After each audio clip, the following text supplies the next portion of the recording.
First things first, we have our driving bridle on, just a snaffle.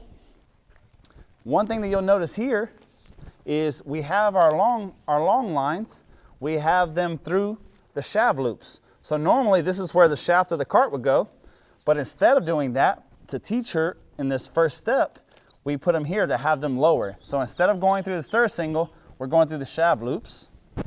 And basically, we're just going through a long lining session with her being blind for the first time. So we want to send her forward.